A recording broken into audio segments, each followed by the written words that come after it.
Neza rero turabashuje cyane mwebwe mukurikiye channel yanyu Fano TV. Uyu munsi tukaba tugiye kubagezaho rero uburyo wa participatinga airdrop yatanzwe na Garafini Exchange.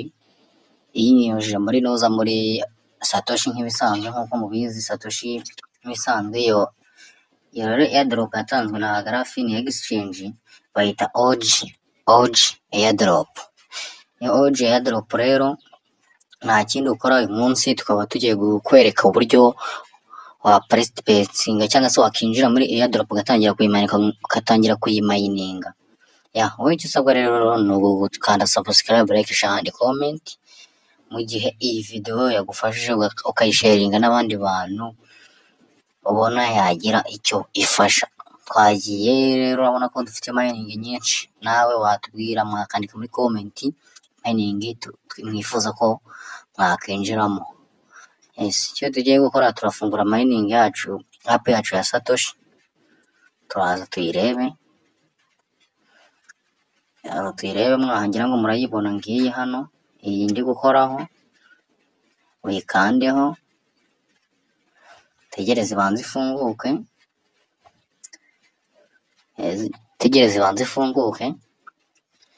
nta kindi rero urakora wowe uraza ubundi mining batubwiye ko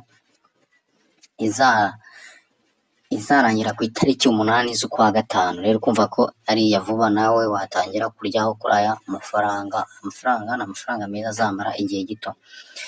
Turakandaho nk'ibisanzwe, turaza tugakandeho nze mbereke.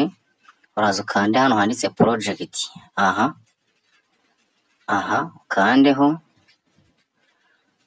kandeho tegereze. Urabona ko bamaze kuyishyiramo.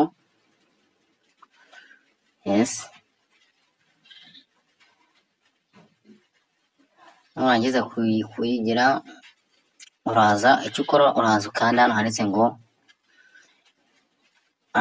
ukanda hano handitse uraza wikandira ahangaha Graphical Exchange ariyo yatanze iyi airdrop ya OG airdrop nyine. Kugira ngo nyine wiyandikishe uraza nta kintu uraza gukora, urakanda ahantu handitse ngo participate, ariko umuntu wabikoze ntabyo yemewe gukora. Nukanda kuri exist ntibyemewe, urahita usohokamo. Uraza ukandeho ikintu wowe urakora, uraza ukande hano handitse ngo participate. Kuri aka kanaka participate yarabanditse exist in airdrop, umuntu arahanditse ngo exist ntabwo yemerewe kuhakanda, arasohoka ubwo araba yarinjiyemo. Angize ukandeho tegereze ukandeho.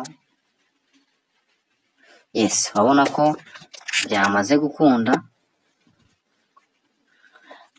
gukunda successful participated in the airdrop, participate in the project will take effect the exit around the airdrop the system next round airdrop expected. Uko byamaze gukunda ubandi ukande hano handitse close. Urabona ko wamaze kwinjira muri iyi mining, byarangiye. Turasubira inyuma, uhita ukanda hano handitse ngo airdrop. Ugiye kubereka uburyo bamayininga. Ukandeho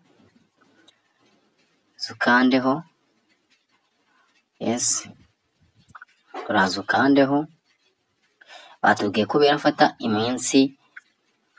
iminota 27 airdrop ikaba yamaze kugera muri noza yacu muri app yawe. Wowe ntabwo irahita igeramo, urarindira minota ubundi uzagize ukande handitse claim nk'ibisanzwe.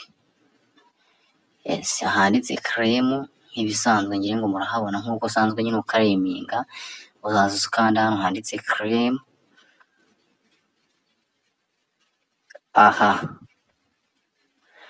Ngo urahabona uwanduze uhakande.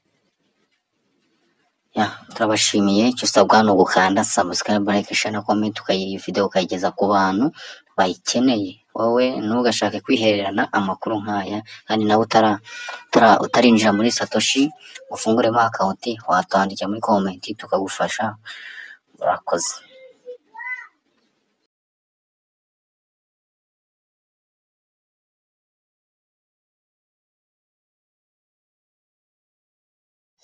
Wowe icyo usabwa ni ugutegereza iminota 27 mbere y'uko ukanda handitse ngo participate, utegereze nyuma y'iminota 27. Nyuma y'iyo minota 27 iraba yamaze kugeramo, abonye ko byabaye successful participate.